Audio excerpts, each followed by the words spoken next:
Bonjour à toutes et à tous, aujourd'hui on va faire un peu l'entretien du terrarium ensemble.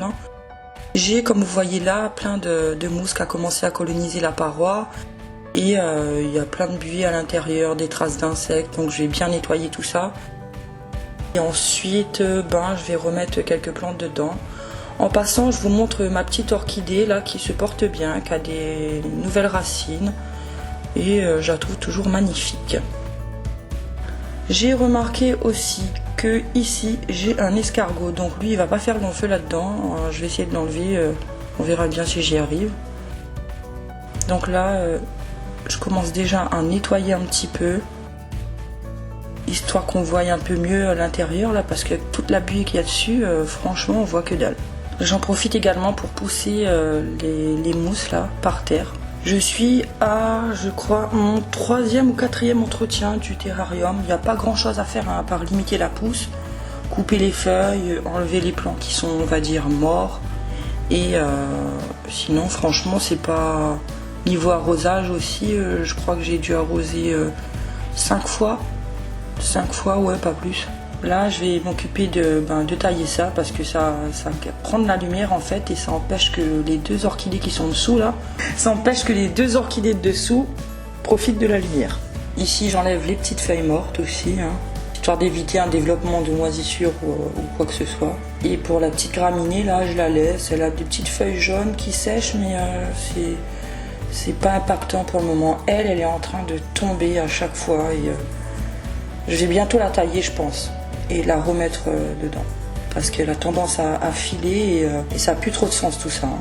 Donc là on va dire que l'entretien est quasi terminé, donc je vais mettre mon petit anthurium là-dedans parce que je trouve qu'il souffle beaucoup, donc ça se trouve là-dedans il va aller mieux, on verra bien.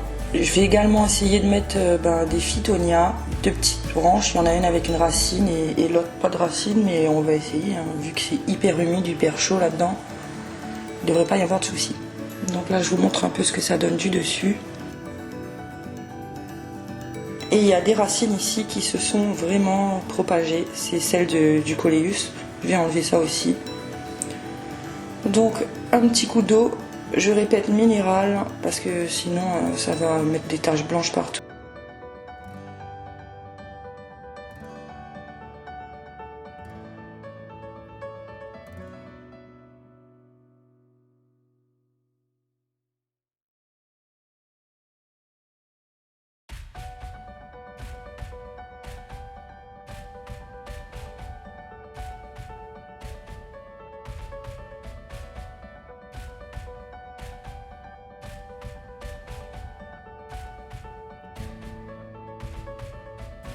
Et là en pulvérisant, j'évite encore de mettre de l'eau dans le cœur de l'orchidée pour pas qu'elle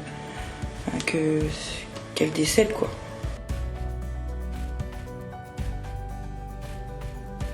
Un dernier petit nettoyage.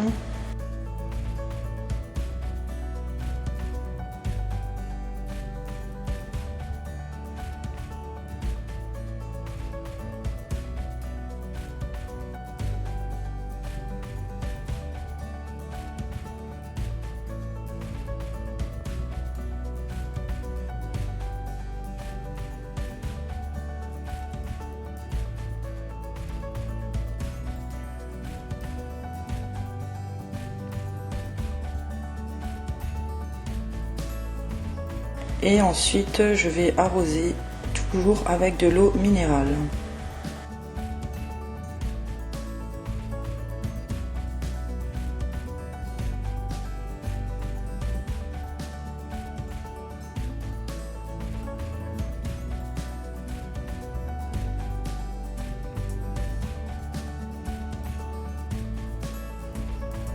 Et bien là maintenant il n'y a plus qu'à laisser pousser.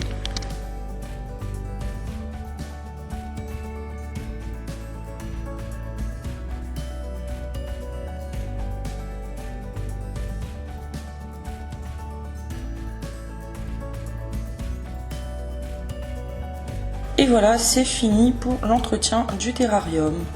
Je vais vous montrer maintenant une nouvelle acquisition qui est un philodendron avec les branches rouges et les dessous des feuilles rouges que j'adore. Je trouve ça juste trop beau. Et j'espère qu'il va bien se plaire chez moi aussi. Hein. Là, il m'a fait 3 feuilles depuis que je l'ai acheté, donc c'est plutôt super tout ça. Donc souhaitons que ça continue comme ça. Ensuite, je vais avoir besoin de votre aide. J'ai un problème, à savoir que j'ai acheté un Dracaena. On dit Dracena, oui, mais j'aime bien dire Dracaena. Et il est dans une bouteille sur son petit socle, comme ça. Et le souci, c'est qu'il faudrait l'enlever de la bouteille pour le planter justement dans un substrat, dans du terreau. Mais je vais vous montrer ça tout de suite. Le truc, il ne sort pas, je ne peux plus. Donc, est-ce que je fais quand même, je l'enlève, je casse ses racines? Il va en refaire après si je le mets dans l'eau, ou je le laisse dedans, je sais pas. Franchement, je sais pas quoi faire. Donc je compte sur vous pour me dire qu'est-ce que vous auriez fait à ma place, parce que là, je vais pas casser la bouteille, hein, donc on va éviter ça. Mais je sais pas quoi faire pour l'enlever là-dedans. En plus, il est trop beau, mais voilà, donc j'attends votre réponse.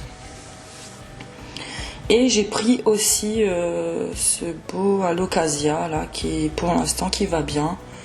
Et j'ai rien à dire hein, là-dessus hein, pour le moment, je l'arrose bien, donc il y a une couche de billes d'argile dessous et il m'a fait déjà 2 nouvelles feuilles, donc j'espère qu'il tiendra, quoique j'ai cru entendre que l'hiver ça aimait pas trop, donc il faudra peut-être le mettre au repos, on verra bien. Je vous ai également parlé de l'orchidée qui était morte et je vous ai dit que j'avais repris une autre de la même couleur, ben voilà, hein, c'est le cas. Dans le même magasin, je refais exactement la même chose et on verra où est-ce que j'ai échoué, comment est-ce que j'ai pu faire pour tuer celle d'avant. Maintenant, on passe aux choses sérieuses. Voici un premier début de décès. C'est ma plante araignée Curly. Et juste à côté, la plante, là, elle est pas bien aussi. Encore une plante araignée, pas Curly, mais décédée quand même. Je vous dis, j'ai la main verte, mais j'en tue quand même. Hein. Le Cheflora, après tous mes soins, il n'a pas survécu à l'attaque des cochenilles. Le Ficus Natasha, ben lui j'ai rien compris. Du jour au lendemain il m'a fait ça. Donc là je l'ai mis dehors en espérant qu'il fera quelque chose de bien. Mais je sais pas, il est en train de repartir mais pas sûr non plus. Hein. Ici ce que vous voyez là, c'est figurez-vous les vestiges de mon joli petit bégonia escargot. Ici mon bégonia sur feuille là que j'avais bouturé qui est en train de pas aller bien du tout. Deuxième bégonia sur feuille là qui est vraiment pourri maintenant, il n'y a plus rien à faire, hein, voilà. Mouru.